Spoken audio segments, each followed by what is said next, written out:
My 75th birthday began with the rustling of balloons brushing against the ceiling, a soft clatter of dishes in the kitchen, and the faint hum of voices downstairs. The house had been clean, decorated, dressed up like an old woman trying to look young again, and I suppose in some ways, so had I. My daughter had insisted I wear the blue shawl. My granddaughter had painted my nails a soft pink. Everything was in place. But as I sat at the top of the stairs for a moment longer, clutching the banister like an anchor, I realized that even though I was surrounded by people I loved, I felt startlingly alone. There's a strange quiet that comes before a celebration, not the joyful kind, but the type that whispers to you, "This will not go how you hope." I'd spent the whole week planning to smile. I had told myself to be gracious, to be open, especially with her, the fiancée. I'd only met her twice before, both short encounters, both careful. I could already feel the weight of her presence shaping this day, even before I saw her. When I walked into the living room, they all looked up and clapped. My son stepped forward, arms wide, too wide. His embrace was warm, but his eyes darted back over his shoulder toward her. She was behind him, dressed like she had somewhere better to be. Her smile was practiced teeth white and perfectly aligned, like piano keys no one had ever played. She said happy birthday and kissed the air near my cheek. It didn't touch me, not really. The gifts were stacked neatly on the dining table, mostly wrapped in glossy paper. Most of them things I wouldn't have picked for myself. A blender, a yoga mat, an LED skincare mask I wouldn't dare try. It felt like they were trying to reverse time for me instead of honoring it. I sat in the armchair I've had for 30 years, the one with my husband's faint scent still woven into the fabric, and I watched them as they milled about my home. My sanctuary had become a showroom, and I had become the fragile item on display. I tried to make conversation. I asked her about her job, something in branding. She said as if that explained everything. I asked where they planned to live, and she replied without hesitation, definitely not here, as she took a sip from a champagne flute she'd brought herself. I need more space. I nodded politely, but something in me sagged. There were children laughing in the hallway and the smell of something sweet burning slightly in the oven. My youngest granddaughter climbed into my lap and whispered that the balloons were too loud. I laughed and kissed the top of her head. She gets it, I thought. She hears what I hear. The rest of them were buzzing about the party. Someone turned on music, something upbeat and entirely foreign to my ears. The room filled with noise, but the silence inside me only grew. I glanced around at the people gathered, faces I had loved, faces I still loved, but a strange kind of shadow hovered in the corners like a guest no one had invited. I watched her move, how she glided from room to room, trailing his attention behind her like a ribbon. She knew what she wanted, and she wanted him. But not the way I had raised him, not the man who used to help me carry groceries or plant bulbs in the garden. She wanted the polished version, the man in designer shoes, the man who apologized for his mother's old-fashioned ways. He never used to do that, but lately I'd heard it more than once.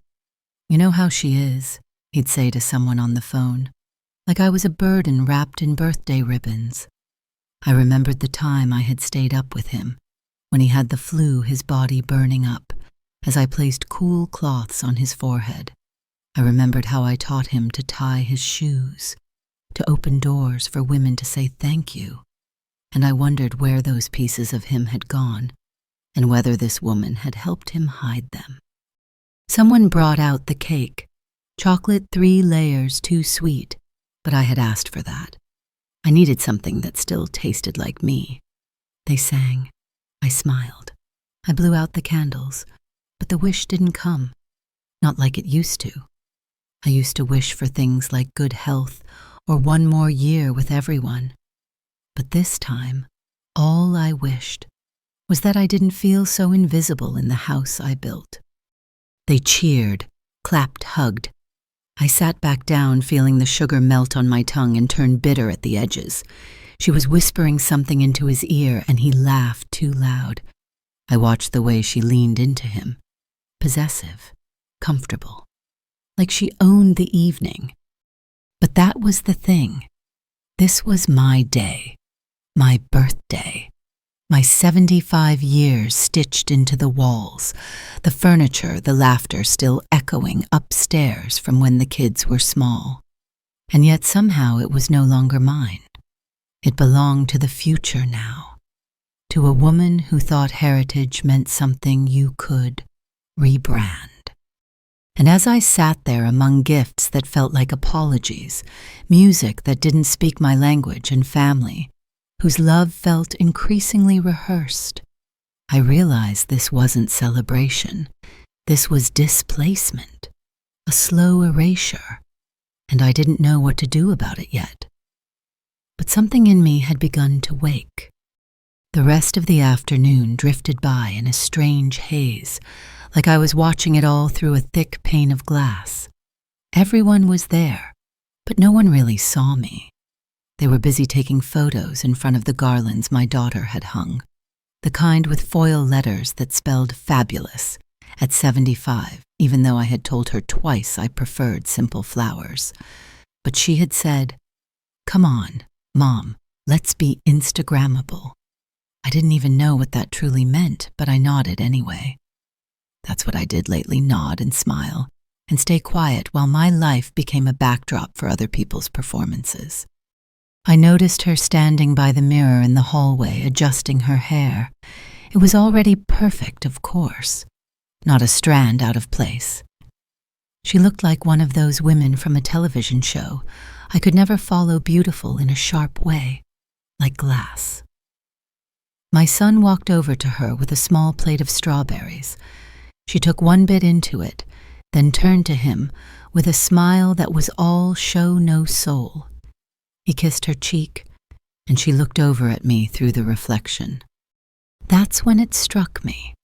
That smile, perfect and polite, it never actually reached her eyes. Not once, not even in those early moments, when I was trying so hard to give her the benefit of the doubt. Her eyes remained cool, detached. I could tell she didn't dislike me in the way people do when they're angry. No, it was worse. She simply didn't think I mattered. Later, she sat across from me at the dining table.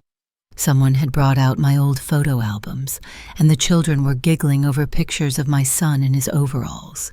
"He looks so different now," she said, flipping through a page without stopping. "It's like a different person."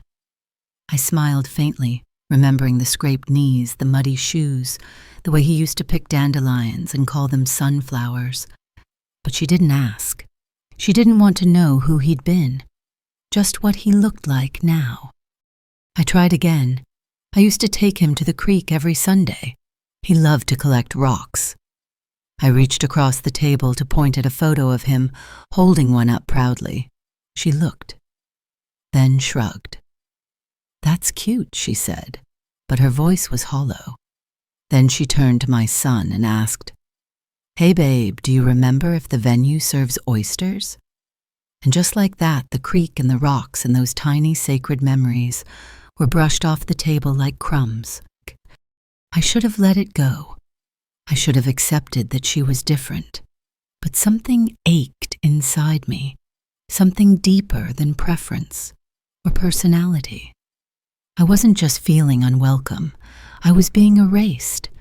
There was no place in her world for stories, for memory, for the parts of him I had helped build with my bare hands and sleepless nights.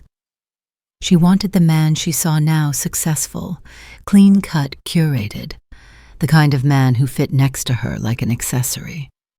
I excused myself and went into the kitchen under the pretense of checking the tea. I leaned against the counter and stared at the teapot, letting the steam fog my glasses. I could feel the tears welling uninvited. 75 years. 75 years of love, effort, endurance, sacrifice, and here I stood hiding behind the kettle because I couldn't bear to cry in front of my own family. Not today, not in front of her.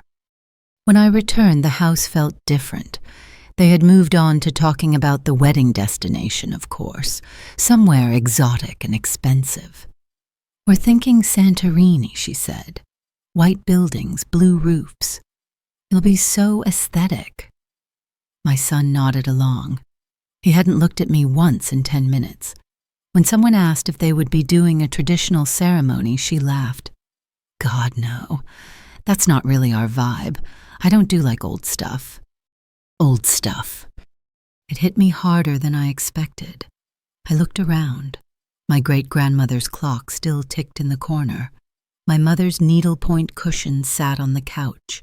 The table we were eating from had been in my family for generations, and here I was living proof of old stuff. Not sacred, not meaningful, just out of fashion. She caught me looking at the clock. "That thing still works?" she asked. I nodded.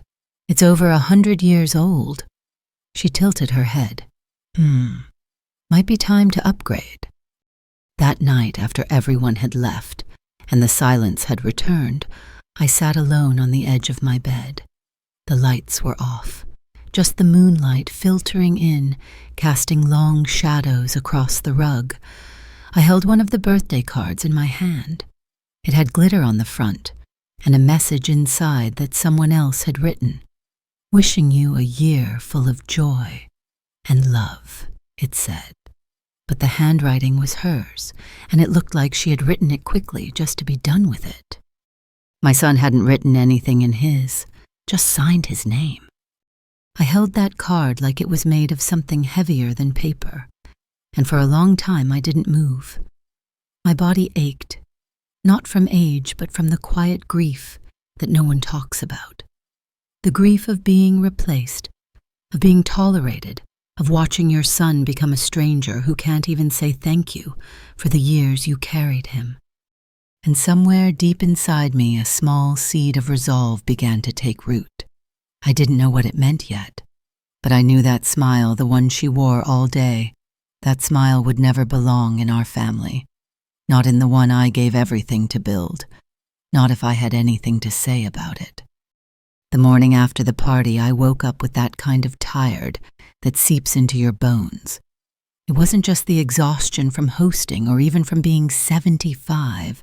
It was emotional fatigue, the kind that lingers in the joints and shadows the breath. I sat at my kitchen table with a worn teacup, the one with the faint crack near the rim. I always turn away from my mouth.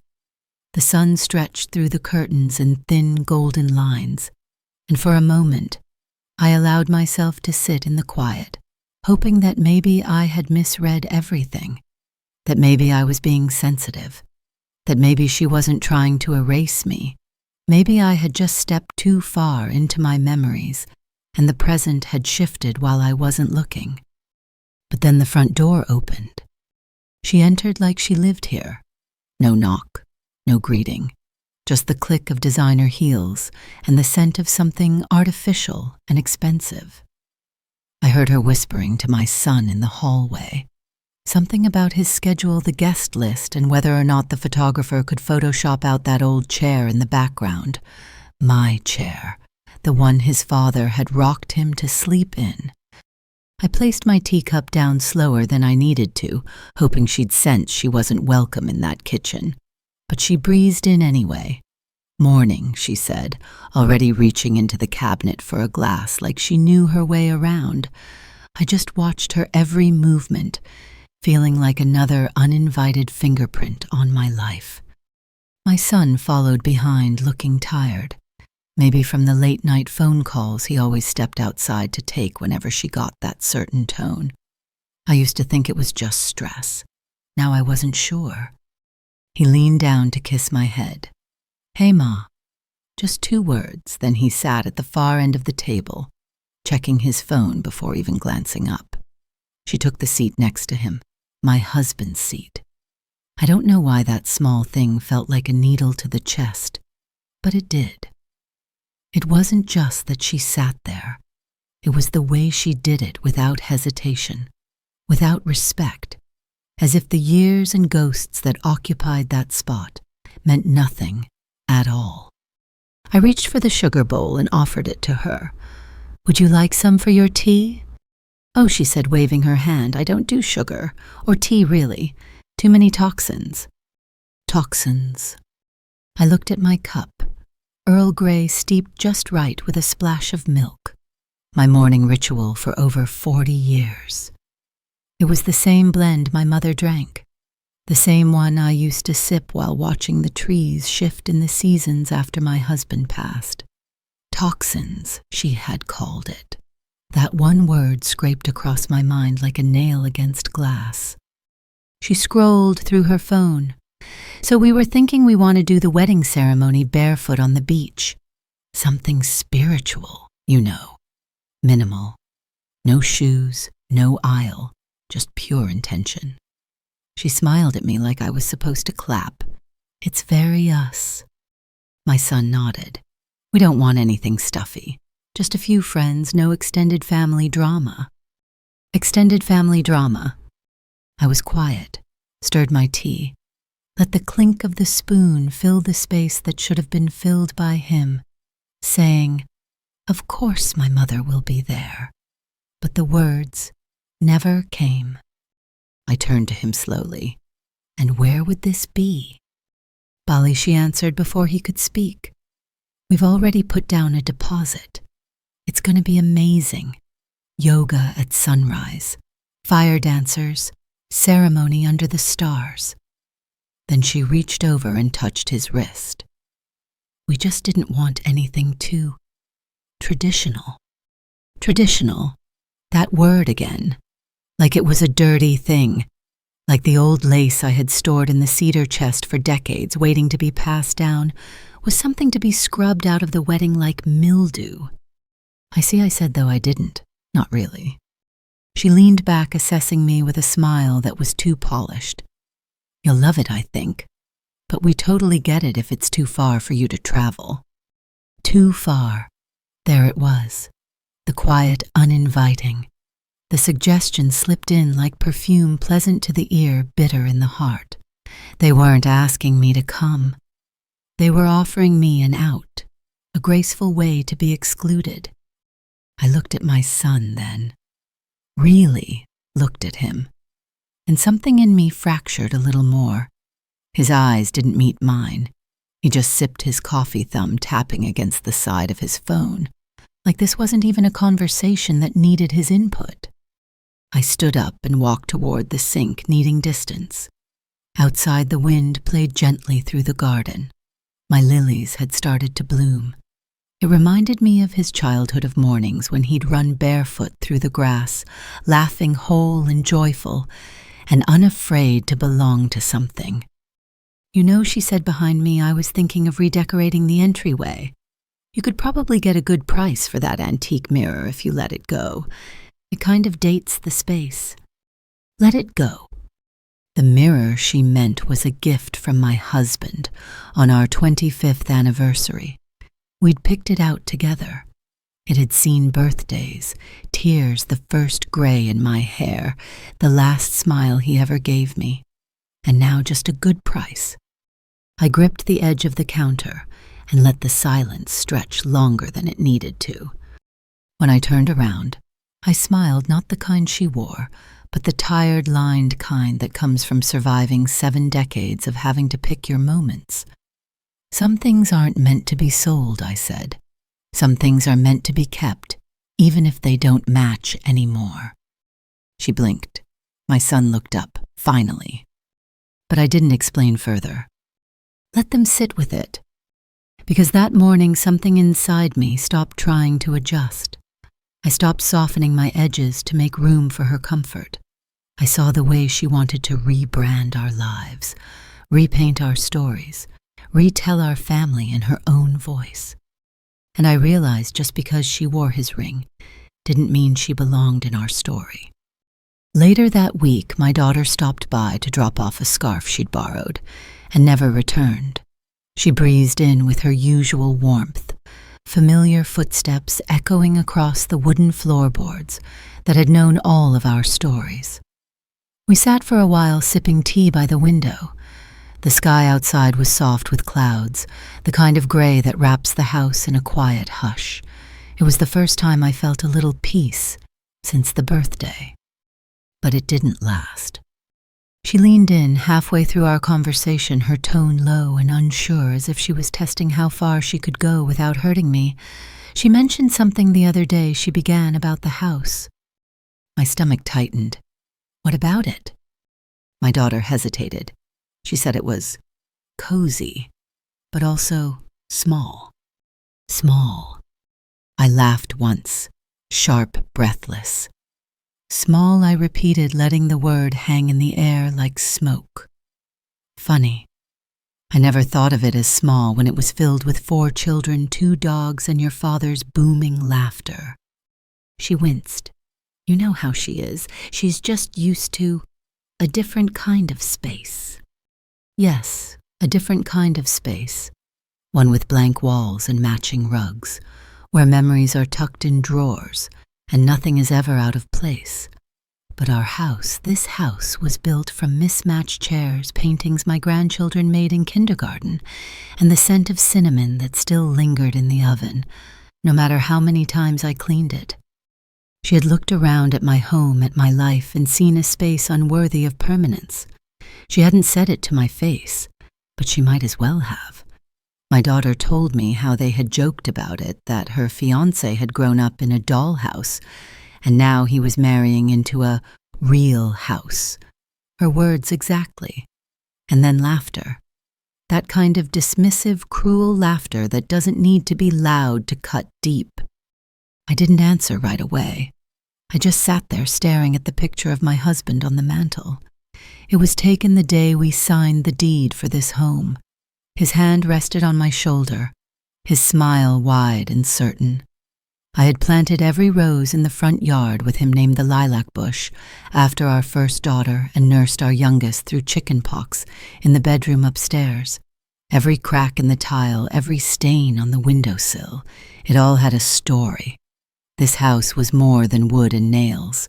It was a living archive of who we were. But to her it was small. After my daughter left, I walked slowly through each room. I ran my hand along the banister he had varnished himself. The squeaky floorboard in the hallway reminded me of the time my children tried sneaking into the kitchen for cookies past bedtime. I stood in the bathroom doorway, remembering how my son, just 6 years old, had asked me to watch him practice brushing his teeth like a grown-up. The ghost of that little boy still lingered in the corners. He was still here somewhere under all the polish and distance he had learned. I walked into the guest room, the one she had stayed in, and noticed how the bedspread had been folded back without care. One of the drawers hung slightly open, the one where I kept extra linen scented with lavender sachets. She hadn't noticed. She hadn't cared. I could see the outline of her life pressing against mine, like an ill-fitting dress always tugging, never quite belonging. That evening I called my son. He picked up on the 3rd ring. "Hey, Ma," he said, distracted. I heard the rustle of keys, the faint beep of a car starting. "I just wanted to ask," I said slowly, when she said the house was small. "Did you agree with her?" There was a pause. He exhaled. "It's not about that, Ma. It's just she has different expectations, you know. She grew up in a more modern environment." I closed my eyes. "And what about the one you grew up in? Did it feel too small for you?" "No," he said quickly, then softer. "No, it didn't. But it's different now. Different now." That's when I heard it in his voice. That shrinking I'd noticed over the last year. The way he kept apologizing for me adjusting his sentences, like he had to filter them through her preferences. He wasn't just trying to make space for her. He was letting her carve out pieces of him, replacing them with whatever version she needed him to be. And the worst part, he didn't even see it happening. I ended the call politely, then sat in the living room, folding and unfolding the edges of the throw blanket draped over the couch. The house was quiet again, the kind of quiet that hums like a warning. I thought of my mother and how she used to say that sometimes women grow into warriors when no one's looking, not with swords, not with fists, but with boundaries. That night I didn't sleep well. I kept waking, heart pounding as if something was chasing me in my dreams. But in the final hours before dawn, when the stars had faded and the light hadn't yet returned, I sat up and knew this house wasn't small. Her world was. A few days later, I did something small that felt important. I picked out a photo. It was a simple act, but I chose it with care. It was a black and white image from when my son was about 7, standing in front of our old elm tree with a paper crown on his head and a crooked grin full of baby teeth. I still remember that day clearly. It had been his birthday and he'd insisted on a king's party. We made cardboard shields and ate melted ice cream cake on the porch steps. He had run around in his little red boots, declaring that he ruled the land from the bird bath to the mailbox. That photo lived in my albums for years. I dusted off the frame, polished the glass, and wrapped it in soft tissue paper. I thought maybe, just maybe, if she saw him that way, something in her heart might open. Maybe she'd see the boy in the man she loved. Maybe she'd feel something. When they stopped by that afternoon to discuss wedding logistics, I waited for the right moment. She came in wearing her usual high heels and low interest, glancing around as if my home was a hotel lobby that had gone out of style. My son followed with a laptop under one arm and his phone in the other. He barely looked up when I asked how he was doing. "Just tired," he mumbled. "So much going on." She sat at the table, legs crossed, scrolling through photos of flower arrangements on her phone. "I'm thinking cream roses and eucalyptus," she said, "but only if the lighting's good at sunset." I waited until there was a lull, and then I brought out the wrapped frame and gently placed it on the table. "I thought you might like this," I said, voice steady but soft. "It's one of my favorites." She raised an eyebrow and unwrapped it slowly, her perfectly manicured fingers picking at the tape like it might stain her. She stared at the photo for maybe 2 seconds. Then she smiled a flash of politeness and said, "Ah, that's cute." Cute. She handed it to my son without comment and turned back to her phone. "Do you remember that crown?" I asked him, hopeful. "You wouldn't take it off for 3 days." He looked down at the picture, paused, and smiled faintly. "I think I do." But then he set it down like it was a coaster and went right back to discussing RSVP software. She glanced at the frame again. "It's just not really our aesthetic, you know. I mean, it's sweet, but we're doing more of a clean, modern thing at the condo. Minimalist gallery wall. Black and white, maybe some abstracts." The words were gentle, almost apologetic, but they struck like frost. She wouldn't frame it. That much was clear. Not because it was ugly, not because it was poorly taken, but because it didn't fit. He didn't fit, not as he was, not as he had been. The little boy with skinned knees and 2 big dreams didn't match the narrative she had constructed for him now. She wanted sharp edges, clean lines, curated stories. But I remembered how he'd cried when the neighbor's dog died. I remembered the tremble in his voice when he asked if stars were just holes in the sky, letting heaven's light through. I remembered his heart. She had never asked about it. And sitting there watching her discard that memory with a soft laugh and a toss of her hair, something shifted inside me. I realized I had been trying to convince her to love a version of him she had never met. I was offering her his soul, and she was only interested in his surface. After they left, I picked the frame back up, The glass had smudges on it, and I wiped them away slowly with the sleeve of my sweater. I brought it back to the mantel right next to the photo of him in his graduation robe and another from his wedding to his late wife. The woman I had loved like a daughter. She had known how to listen. She'd cried with me the night my husband passed. She once brought over soup when I was sick and stayed just to sit beside me. But this new woman, this stranger in silk and disdain, she didn't know how to sit with grief. She didn't know how to hold space for stories. She only wanted what she could rearrange. I sat on the couch that evening listening to the faint hum of the washing machine and the occasional creak of the old house settling. The frame glinted in the dim light, the boy in the picture frozen in time, smiling, believing in crowns and kingdoms and the endlessness of a summer afternoon. He would have hated how she looked at that photo. He would have felt small under her gaze. And that broke me more than anything, because it meant he had changed, or worse, he had forgotten. But I hadn't. I wouldn't. And even if she refused to frame that photo, I would keep it right where it belonged on my mantle in my heart, and in the story of a son I once knew, before the world made him forget what truly mattered. The cake had gone mostly untouched. Days after the party, I opened the refrigerator and saw the thick layers of chocolate, still resting there, swaddled in plastic wrap, like a wound hidden beneath gauze. It was the cake I had requested, simple, rich, not too sweet. The kind my husband used to love. The kind we always shared on birthdays, slicing it with careful hands and sneaking tiny extra forkfuls long after the guests had gone. It used to mean something. Now it just sat there, silent and too full, like me. I pulled it out, stared at it for a while. Then I sliced a piece, placed it on one of the chipped plates from the set we got for our 10th anniversary, and sat by the window. The spoon trembled slightly as I lifted it. The first bite tasted of memory and disappointment.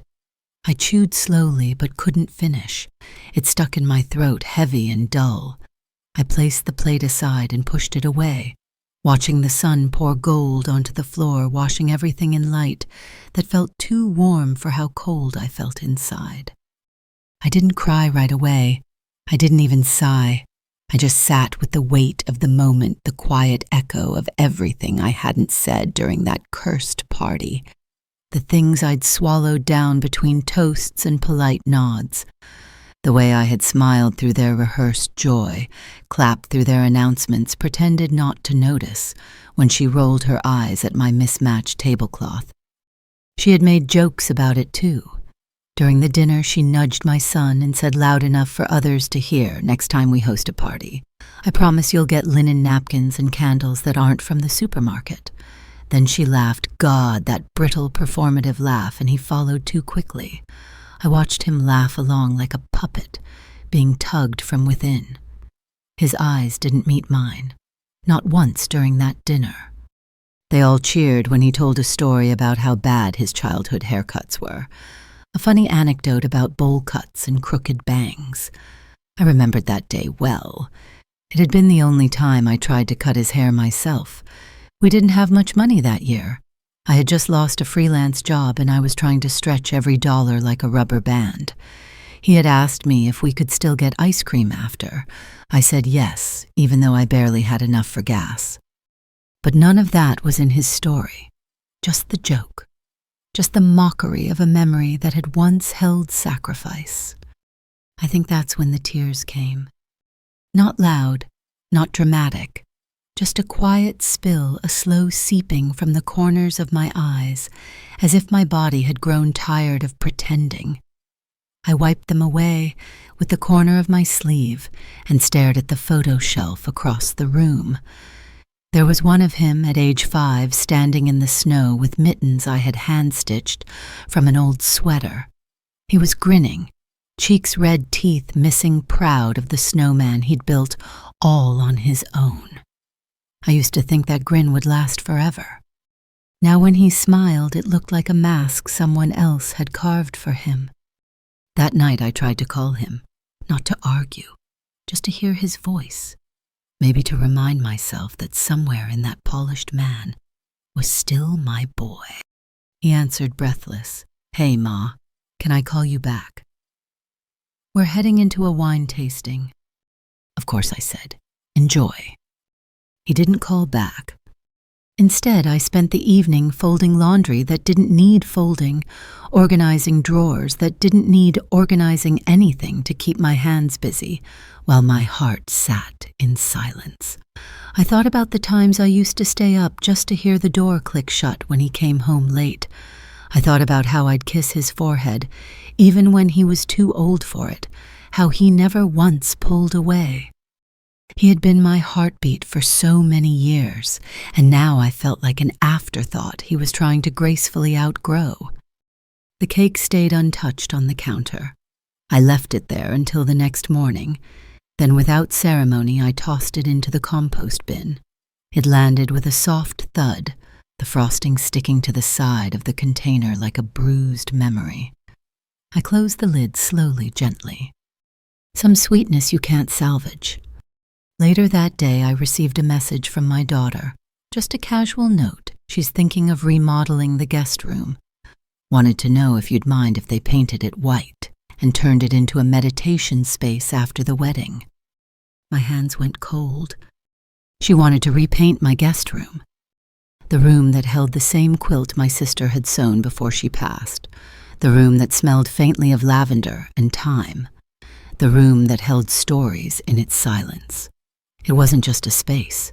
It was a part of me. And now she wanted to bleach it of its history. I didn't respond.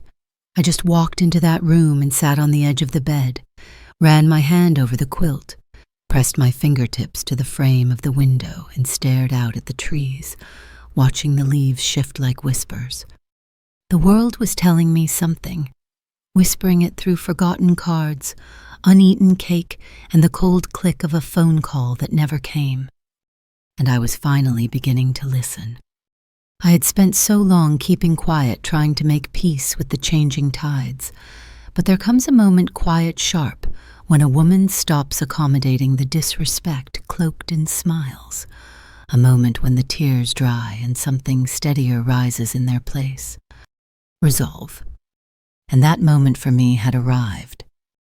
The next morning I sat across from his chair, not the one my son now casually slid into whenever he visited, but his chair, my husband's.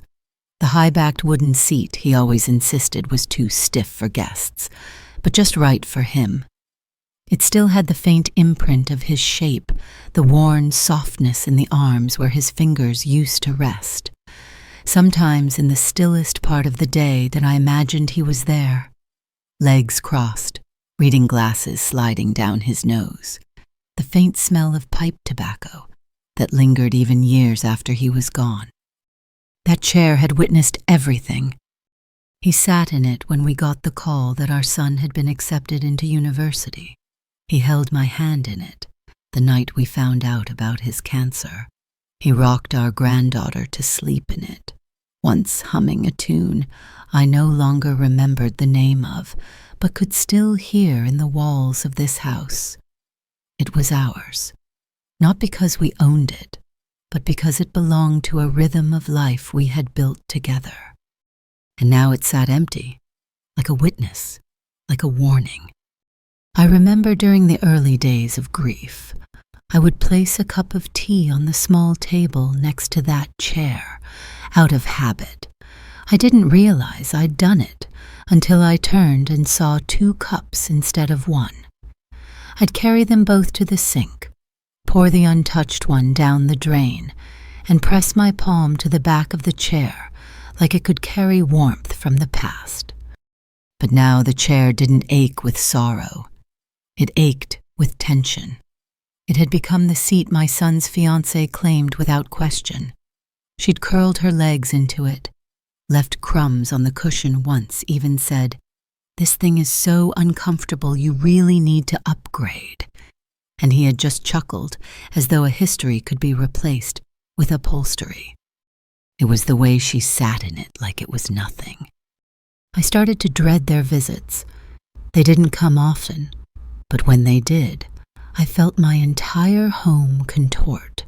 She would rearrange the throw pillows, always stacking them aesthetically. She'd move vases around, replace my lavender-scented candles with citrus ones from her tote. "These are more energizing," she once said, with a bright smile lighting them, without asking. Lavender is so depressing. She didn't understand that grief is not a weakness, that it's not something you spray room freshener over and call done. My husband's scent, his music, his favorite mug, these weren't depressing. They were sacred. She couldn't see that, wouldn't see that. The worst part wasn't even her. It was him. My son. The man who used to light up at the smell of my chicken stew, who used to sneak out of his room as a teenager just to sit next to his father and watch the news, not because he cared about politics, but because he loved hearing his dad explain the world. Now he watched her change everything and said nothing. One afternoon, I pulled out the old wedding album, not mine, theirs, my son and his late wife. I hadn't opened it in a long time. The photos were slightly faded now, the colors softened by time. She had been so different, gentle, curious. She used to ask me how I made my rose jam. She once insisted we sit in the garden and press flowers into wax paper, just because I'd mentioned I did it as a girl. I remembered one quiet moment years ago when she sat in that same chair. She was holding a sleeping baby in her arms and whispering, "I hope I can be a mother like you." She never tried to erase me.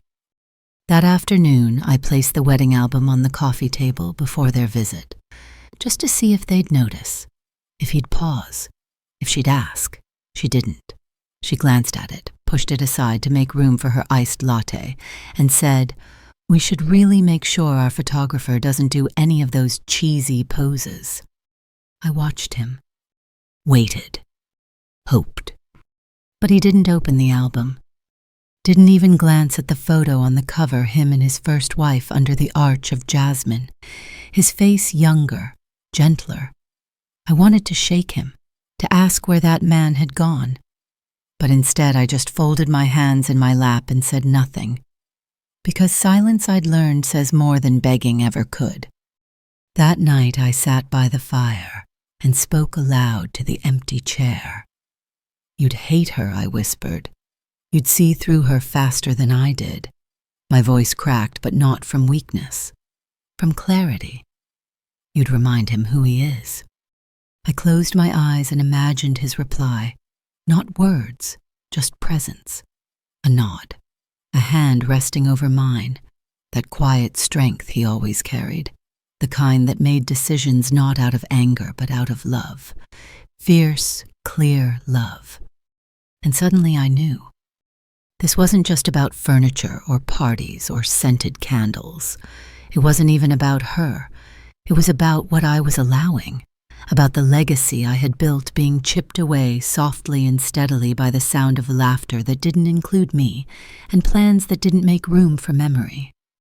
That chair was empty, yes, but its meaning wasn't. And I wasn't going to let her sit in it again. I should have known better than to ask. But part of me still wanted to believe there was room for something sacred in their ceremony, just a small gesture, a thread of continuity tying the past to their future, so I offered gently without expectation. "I kept my wedding veil," I said one day over lunch as she scrolled through her phone. "It's lace, handmade. My mother passed it down to me. I thought maybe you'd like to see it." She didn't even look up. "Oh, that's sweet," she said, her voice distant. Then, "But we've already got the dress, custom made. Very modern." I nodded, even though my heart sank. "Of course," I murmured. "But if you ever change your mind, it's in the cedar chest upstairs." The conversation moved on quickly, or rather she moved it. Venue logistics, flower options, seating charts. She spoke in hashtags and trends, not meanings. Everything was curated, not felt. I sat back and let her words rush past me like cold water. A week later, I received a text, just a text from my son. She's bringing the dress by tomorrow to show you. She's excited. No punctuation. No warmth. I spent that morning preparing tea, fluffing cushions, lighting a lavender candle, not because I thought she'd notice, but because it made me feel steady. I needed that steadiness when she arrived. She swept in cell phone in one hand, large garment bag in the other. She didn't wait for me to offer help. She laid it out across my couch and unzipped it like she was unveiling a masterpiece. It wasn't that the dress was ugly. No, it was beautiful in the way a magazine cover is beautiful, striking, symmetrical, soulless. It was sleek, nearly backless, with glittering beadwork that shimmered even in my dim living room light. It was bold, dramatic, made for a spotlight, not a commitment. I reached out instinctively to touch the hem. It's very different, I said, choosing my words carefully. She smiled, already basking in imagined compliments. Right. It's so not traditional.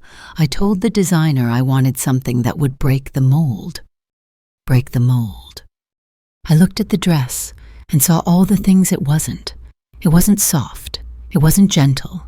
It didn't whisper of generations of vows exchanged under trembling voices of lace stitched by candlelight and passed through hands that knew love as endurance, not performance.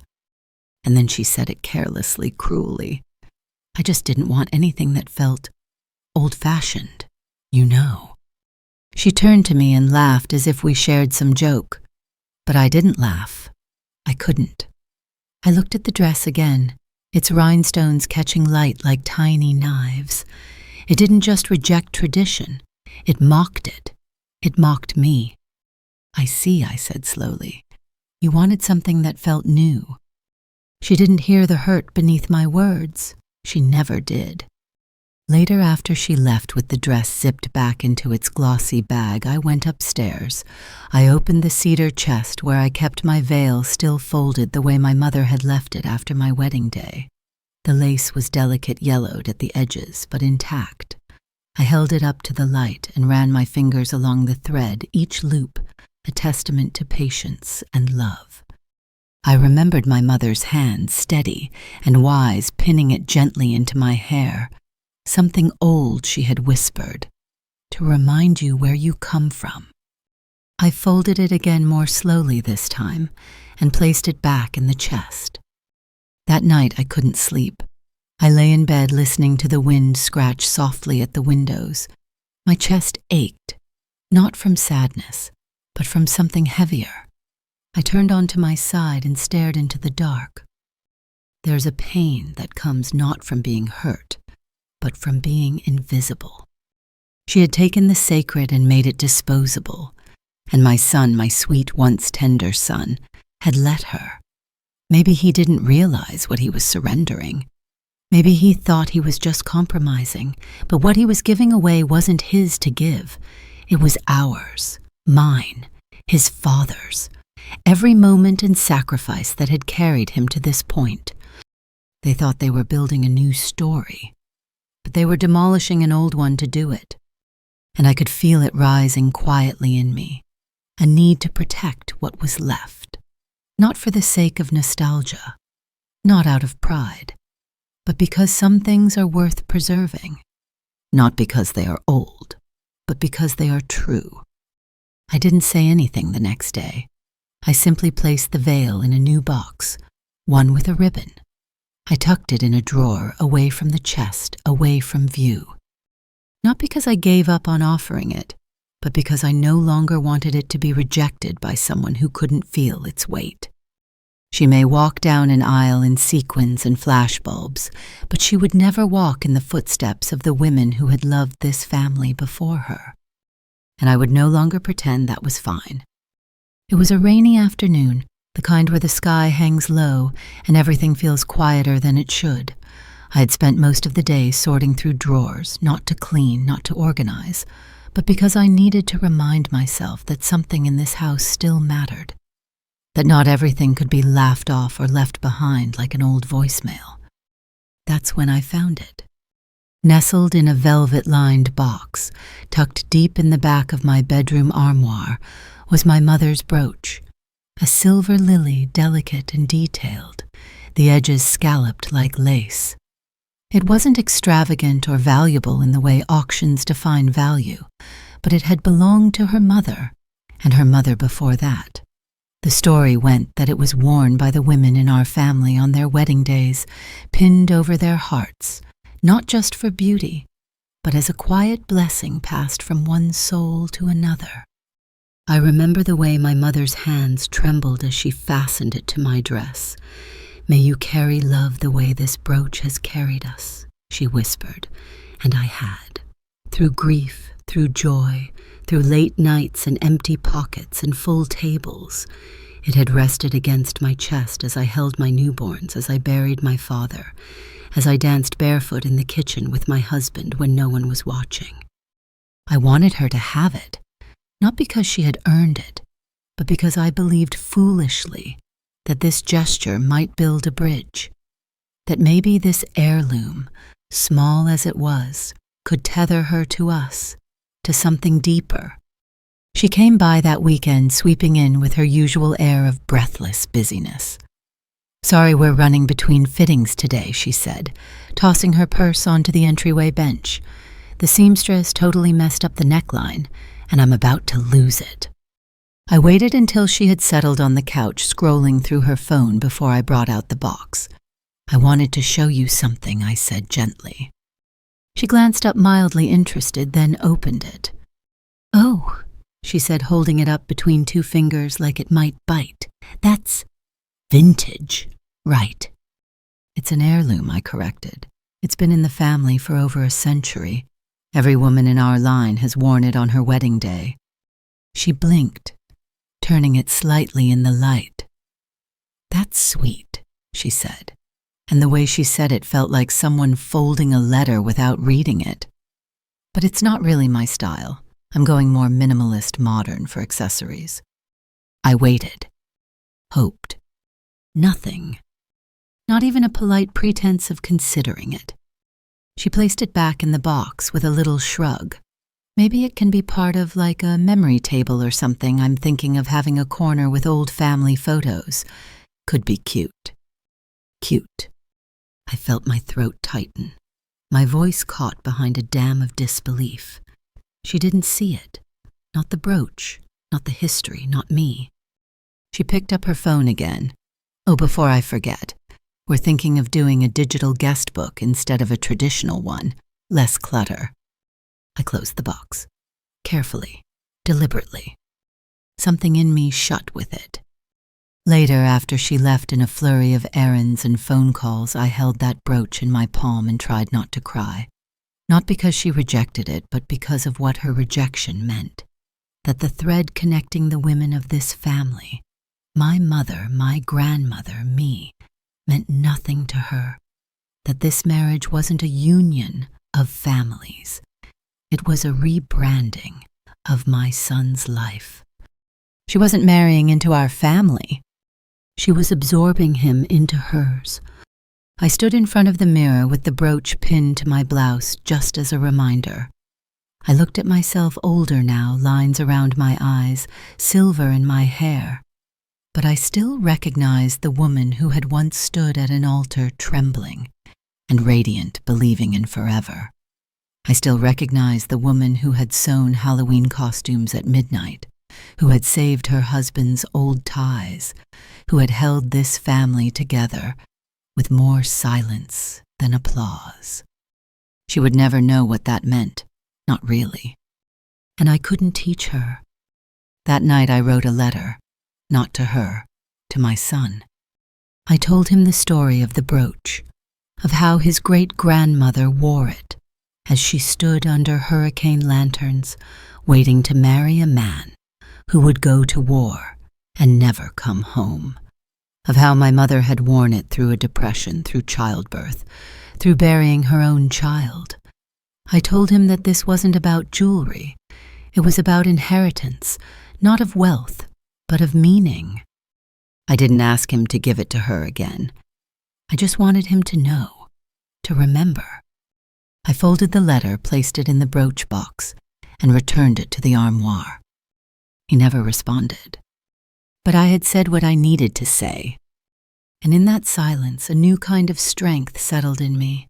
Not bitterness, not rage. Clarity. Some people carry legacy in their blood. Others drop it like it's heavy. And I was done handing mine to someone who would only let it fall. The rehearsal dinner was held at a new restaurant downtown, the kind with bare concrete walls and chairs that looked like they belonged in an art gallery, not around a table meant for meals and memories. Everything was curated down to the menu, which came printed in a thin, minimalist font that made it hard for me to read without squinting. The lighting was low and moody, which I suspect was meant to feel elegant, but mostly it just made everything feel colder. They had seated me at the far end of the table next to her cousin, someone I had met once briefly at a birthday I wasn't invited to stay for. He was pleasant enough, polite, distracted. Most of the conversation drifted past me, filled with words like destination, content, brand, synergy, and soft launch. No one asked how I was. No one asked about my husband, or the children, or the home I'd lived in for nearly 5 decades. I could have been anyone. I could have been invisible. Then came the toast. She stood up first, clinking her glass with the back of a spoon in that practiced, performative way. "We just want to thank you all for coming," she began, her voice bright and glossy. "It means the world to us to have you here as we start this new chapter together. We've built something that's truly ours, our way, our pace, our vision." Her fingers rested gently on my son's shoulder as he stood up beside her. He smiled, but it didn't quite reach his eyes. "Yeah," he said. "I think we've both learned that love doesn't have to look like anyone else's version of it. We're building our own family, our own future. And it's not about tradition, it's about evolution." That word evolution landed in my chest like a stone. I stared at my glass at the way the candlelight flickered against its rim, casting strange shadows on the tablecloth. I didn't lift it when they all cheered. I didn't smile when she leaned in to kiss him, and someone snapped a picture mid-embrace. I couldn't. Because that toast wasn't a celebration. It was a burial of history, of lineage, of the kind of love that's passed down in recipes and lullabies, and the quiet wisdom of women who came before. They were applauding their disconnection from everything I had built and calling it growth. Afterward, as people stood to mingle, she approached me. "Did you like the toast?" she asked, eyes gleaming, lips lacquered in something that barely moved when she spoke. "It was honest," I replied. She tilted her head. "That's what we're aiming for. No illusions." I wanted to ask, was I an illusion? Was my marriage, my parenting, the way I held my son's head in my lap after his first heartbreak, all just quaint stories now? Background noise to their new beginning. But I said nothing. Instead, I watched as she floated around the room collecting praise. I watched my son laugh too loudly at jokes that didn't deserve it. I watched him hold her waist like it was a lifeline to a life he thought he needed more than the one that made him. Later that night, I stepped outside to catch my breath. The air was sharp, cleansing. Across the street was a bakery that had been there since I was young. My husband and I used to walk there on Sunday mornings. He'd always pretend not to know what he wanted just so I'd pick for him. He said it made him feel young again to be surprised by something sweet. That memory, so simple, so soft, felt like another lifetime. My son came out a few moments later. "Ma," he said not unkindly, "you okay?" I turned to him, taking in the face I knew so well, now hardened slightly by ambition and the pressure to match someone else's tempo. "I'm fine," I said. "Just needed some air." He nodded and shoved his hands in his pockets. "She's a little intense, I know, But she's got vision, Ma. She's driven. Driven toward what I asked. He didn't answer right away, just looked out at the cars passing in the dark. Then softly he said, "I know this isn't what you pictured." "No," I replied, voice gentler than I expected, "but that's not what hurts." "What does?" "That you didn't bring me with you," I said. "Not really. You didn't ask what parts of yourself you wanted to keep. You just handed it all over." He didn't reply, not with words. He just looked at me for a long, long time before saying I should get back in. She'll worry.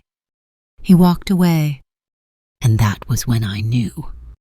My son was no longer mine in the way I had known him. He belonged to someone who saw his past as an obstacle, not a foundation, who had trimmed his roots to fit into a smaller pot, one that would look good in her curated life. And the toast they had made, it wasn't a celebration of love. It was a declaration of independence from everything I had given. When I stepped back inside, I walked quietly past the guests. No one noticed me. No one paused. But in that moment, I made a promise. This wedding would not carry the blessing of a mother who had been turned into a footnote. This union built on erasure would not carry the name I had preserved like a candle in the wind. There are toasts that celebrate beginnings, and there are toasts that mark the end of illusions. This was the latter. After the dinner, I came home alone. The drive back was a quiet one, the kind where the road disappears beneath your tires like you're floating. I kept the radio off. I didn't want noise. I didn't want distraction. I needed to feel every inch of what had settled into my bones. Grief, yes, but also something colder, something solid. The porch light flicked on automatically as I stepped onto the wood I'd painted with my husband one summer afternoon 20 years ago. He always chose colors a shade too bold, but I let him. Let him, because he believed in joy and color, in making the old feel new without scrubbing away its soul. Inside, the air felt heavier. I walked through the room, slowly trailing my fingers along the backs of chairs, over the edge of the piano, where my daughter once practiced scales until dusk. I reached the living room and stood in the center, letting the silence wrap around me. This was a family's heart, not a wedding venue, not an Instagram caption, not a mood board, just this, a worn carpet, a ticking clock, a framed photo of my children with jelly on their cheeks and sunshine in their hair. She didn't belong here. And suddenly I could see it all so clearly every time she had rolled her eyes, every time she'd made a joke that only worked because it poked fun at something I loved, every time she smiled without meaning it. I thought of her hands on the back of my son's neck, guiding him. No, steering him, turning him slowly away from everything he once knew. I had tried. God knows I had tried. I had opened my doors, my arms, my history. I had smiled through comments about my adorably rustic house and her requests to streamline family events. I had sat through dinners where she monologued about color palettes and wine pairings, pretending she was building something meaningful when all I saw was scaffolding without a soul. But this was no longer about taste or personality. This was about belonging. And she didn't. I thought of my late husband, how he used to say that love is more than affection. It's understanding. It's listening. It's learning the shape of someone else's silence and respecting it. She never asked about the silence in our house. She only tried to fill it. I walked to the curio cabinet in the hallway, the one she once called cluttered. Inside were trinkets from decades of living, a snow globe from our honeymoon, a seashell our son found and insisted was magic, a faded photo of my mother hanging laundry in a floral dress that billowed in the wind. None of it matched. None of it followed a theme. But every item was a heartbeat. She'd offered to refactor the space. That was the word she used. Refactor, like my life was a spreadsheet she could clean up, as if emotion and history could be edited. She didn't belong here, not just in my home, but in the lineage of women who had carried love on their backs like firewood, women who had gone without so their children could go with, women who had stayed, cried, fought, forgiven. She didn't know us. She didn't want to.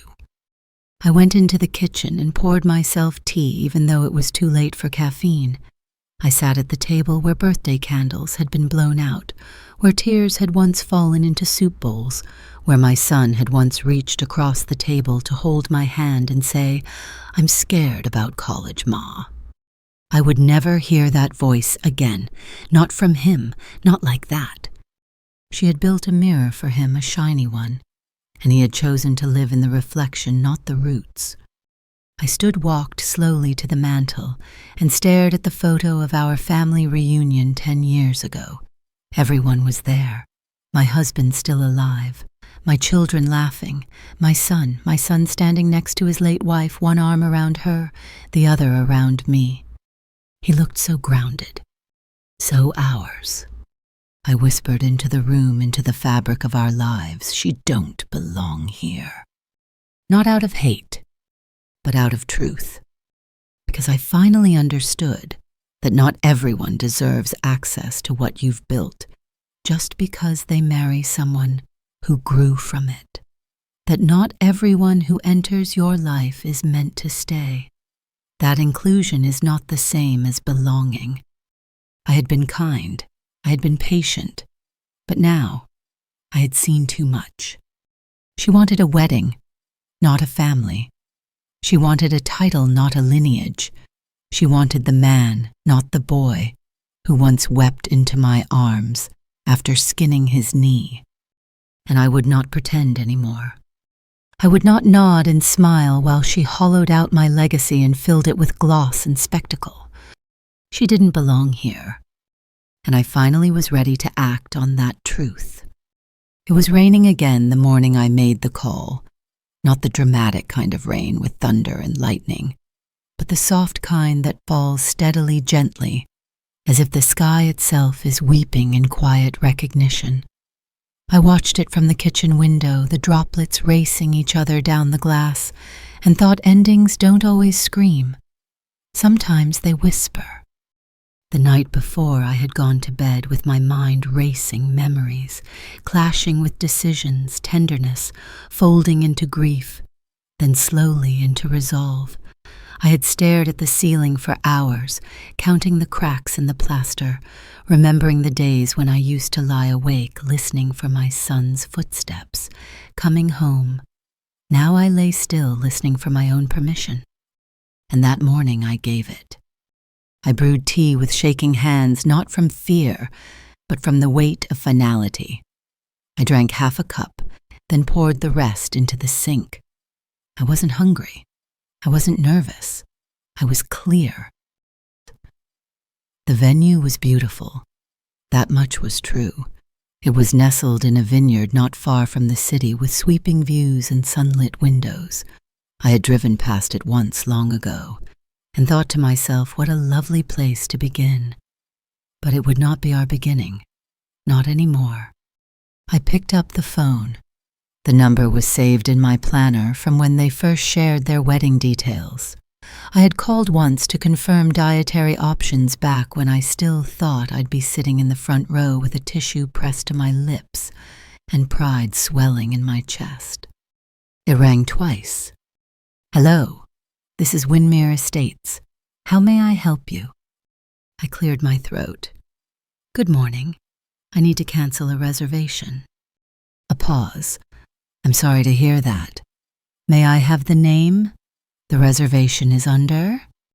I gave them my son's name, my name, the date of the wedding. The voice on the other end was courteous, efficient.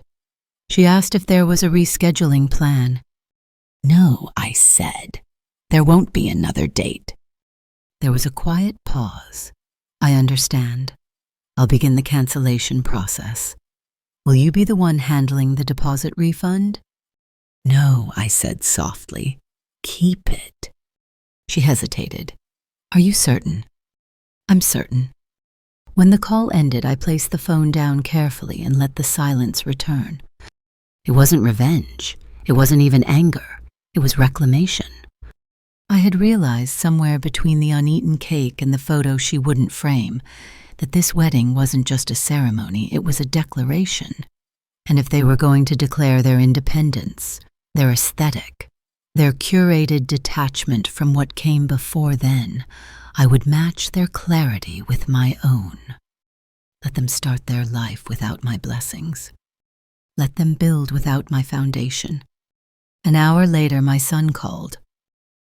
"Ma, what did you do?" His voice wasn't angry at first, just confused, wounded, and then it cracked. "Why would you do that? You canceled our wedding." "No," I said gently. "I canceled my part in it."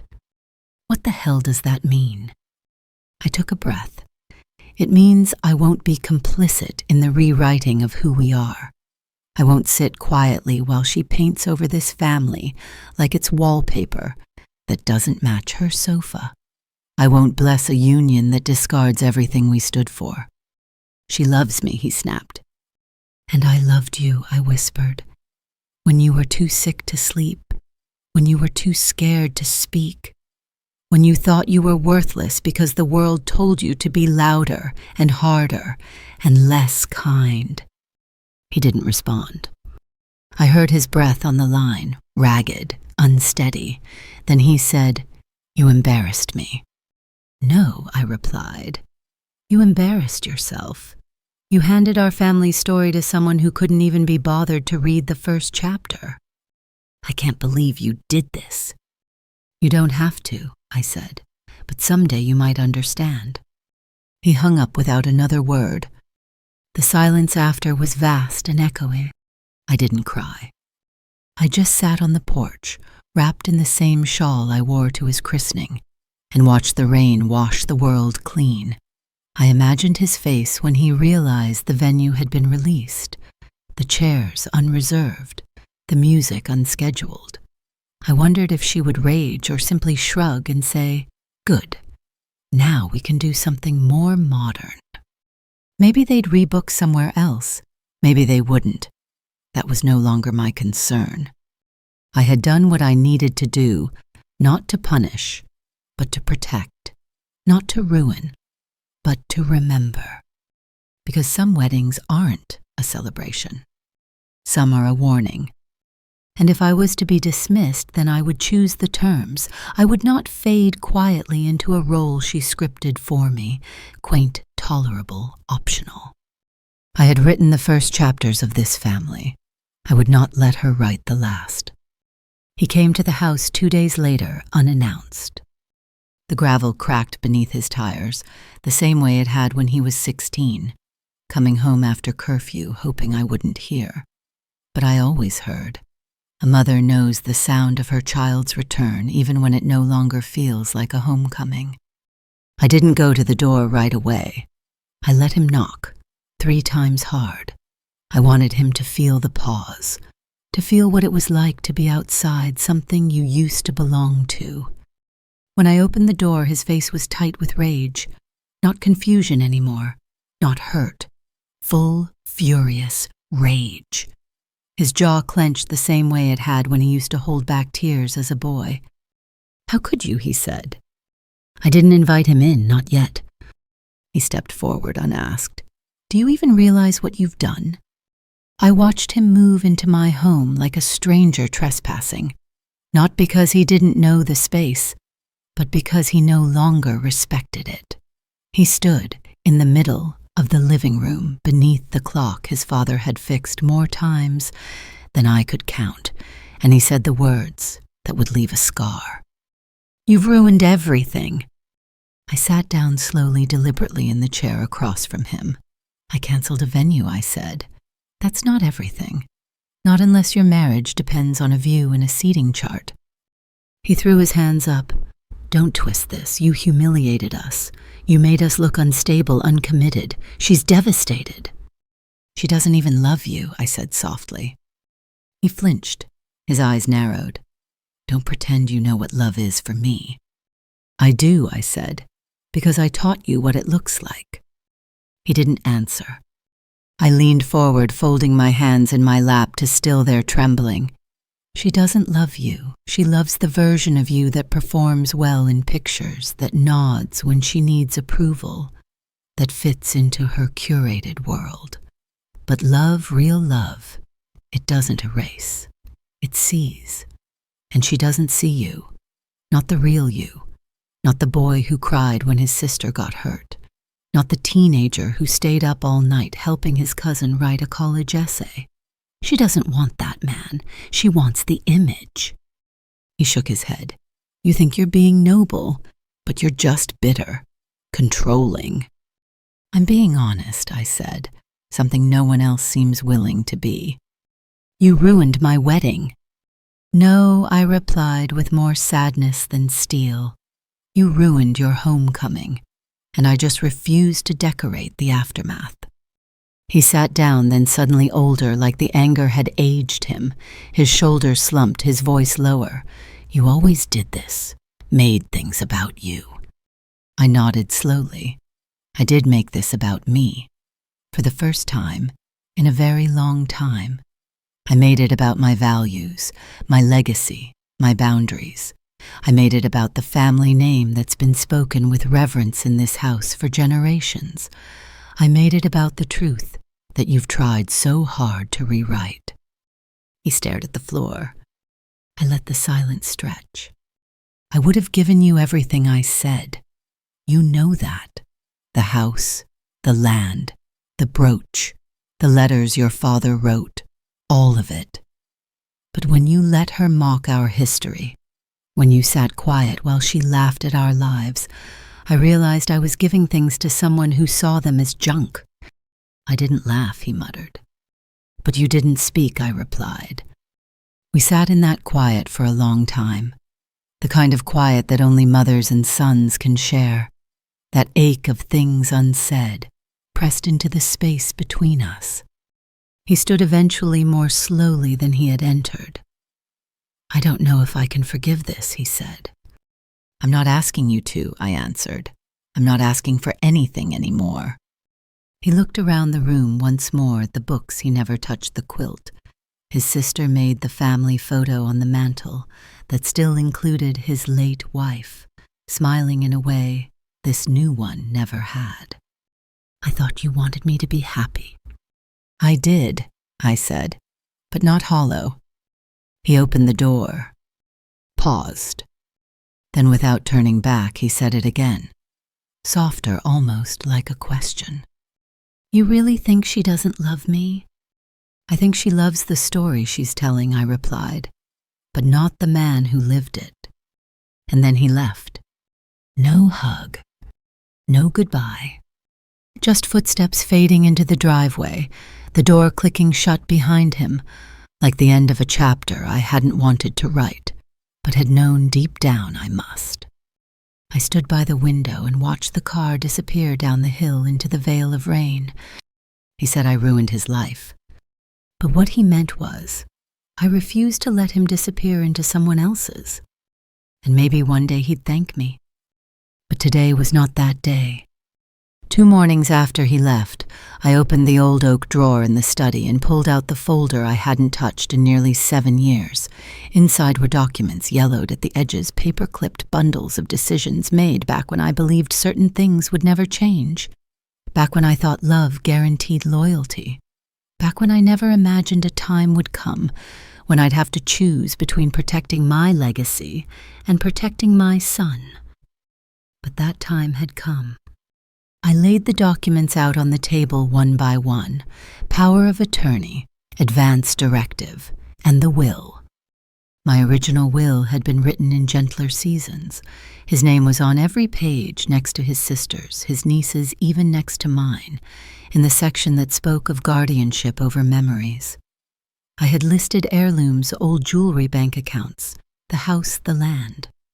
Not just because he was my son, but because I trusted he would carry it all forward with grace. But that man no longer existed.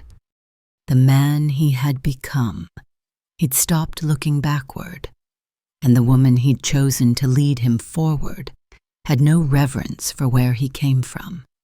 It wasn't the wedding that frightened me. It was the quiet permission he'd given her to strip our name of its meaning. That's when I called my lawyer. She'd known me for over a decade. Her voice was calm when she answered, "Mrs. Ellis, I was just thinking of you. How can I help?" "I need to amend the will," I said. A pause. "Of course. Any particular changes?" "Yes," I replied. "Several." We met the next day. I wore my best sweater, the one with the pearl buttons. It was important to me, maybe only to me, that I looked like someone who still deserved to be taken seriously. Aging women get dismissed, labeled emotional, petty. I would not give them that. When she slid the new documents across the polished desk, I signed without hesitation. I revoked my son's share of the house. I left his portion of the savings to his sister, who had stood beside me quietly through every change, never asking, just listening. I removed him from the section that gave him authority over family heirlooms and instead created a trust to preserve them. My mother's brooch, the wedding veil, the quilt, the letters. They would go to my granddaughter one day when she was old enough to understand that value isn't measured by trend. I made room in the will for the next generation, those who still looked me in the eye when I spoke, who still called just to hear my voice, who said thank you. And in the final paragraph, I left him a letter. Not $1, not a key, just a letter. I wrote it by hand slowly with the same pen I used to sign his birth certificate papers so long ago.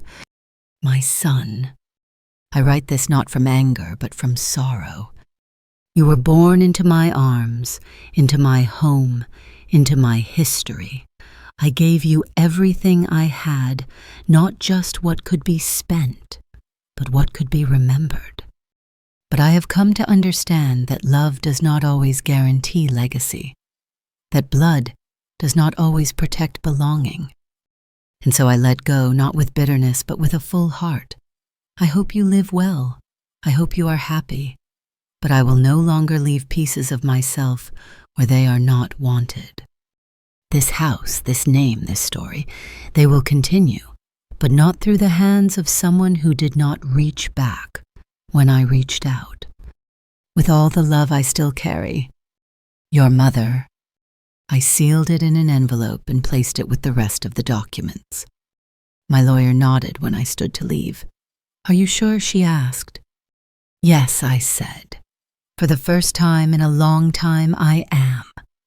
The wind was sharp when I stepped outside, but I breathed it in fully unflinching. The cold couldn't touch me.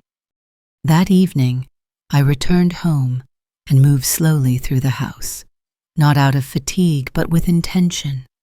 I ran my hand over the mantel, smoothed the bedspread, lit the lavender candle she once said was depressing. I sat in my husband's chair. I listened to the ticking clock, and I felt not victorious, not powerful, just clear. Rewriting the will wasn't revenge, it wasn't punishment. It was a line drawn in ink, a boundary set not out of spite, but out of memory and meaning and self-respect. I had spent a lifetime giving. Now I was choosing who could receive. Because inheritance is not just money. It's story. It's truth. It's trust. And I would not entrust that to someone who didn't understand its worth. The morning after the will was finalized, I woke before the sun. There's a kind of stillness in those early hours that feels like mercy. No phone calls, no footsteps, no decisions left to make. Just silence and the breath of the house as it settled around me. I pulled on my slippers and walked outside into the garden barefoot, letting the dew wet my toes like a quiet baptism. It was spring, and the earth smelled rich, like it was remembering how to become again. The rose bushes had started to bloom, and the lilies, my lilies, stood tall and proud despite the wind from the night before. I reached out and cupped one in my palm, its softness delicate but unafraid, like the women I came from, like the woman I had become. I sat on the bench my husband built his final project, though the legs wobbled slightly, and the wood had begun to gray. He never finished sanding it. "Leave it," he said with a grin. Some things are more honest when they stay a little rough. I used to run my hand over that unfinished spot and think of him. Now I traced it again, but with a new kind of peace. A peace born not from forgetting, but from remembering everything with open eyes. I didn't check my phone. I didn't look for an apology that would never come. I just sat in the sun as it broke over the horizon, gold spilling through the branches, touching the petals, the bricks, the bench, and finally my face. I closed my eyes and let it warm me. They say forgiveness is a gift, but so is freedom. And that's what I had given myself. Not the kind of freedom that comes with slamming doors or burning bridges, not a dramatic speech or public declaration. No, mine was quieter, truer. The kind of freedom that sits at your kitchen table and says you don't have to prove anything anymore. I had spent years holding space for everyone else, making room for voices louder than mine. I had dimmed myself so they could shine brighter, smiled through dismissal, swallowed pride with grace. But the price of all that gentleness had been the slow erosion of me. Until now. Now I had stopped explaining my worth. Stopped begging to be seen. Stopped offering pieces of my soul to those who wouldn't hold them with care. They could call me bitter, controlling, petty. I didn't mind anymore, because the truth wasn't theirs to distort. It lived here in this house, in this garden, in this woman. I made tea mid-morning, poured it into my favorite cup, the one with the chipped rim. I sat at the window and sipped slowly, watching the light catch the edge of the old mirror she once suggested I throw out. I smiled. I had thought the gift I gave was the brooch or the house or the family name, but no. The real gift had been endurance, and now I'd reclaimed it. That afternoon I baked a peach cobbler, not for anyone else, just for me. I played a vinyl record, my husband's favorite. I opened the window. I let the wind move through the curtains. When the phone rang, I didn't answer. I let it go to voicemail. I wasn't angry. I just wasn't available to perform grief anymore. I had moved on, quietly, without slamming doors, without raised voices. I had canceled the wedding, rewritten the will, closed the door with my hand still steady. Not because I was vengeful, but because I remembered who I was before they tried to tell me I was less. And in the remembering, I found something no ceremony, no approval, no apology could ever give me: dignity. And that was the gift I gave myself. Now the house is quiet again, but it no longer feels lonely. It feels full with memory, with breath, with everything I chose to protect. The wind taps gently against the windows in the evening, and I don't flinch. I let it in. I let it all in, the stillness, the truth, the relief that comes when you stop chasing people who already let go of your hand.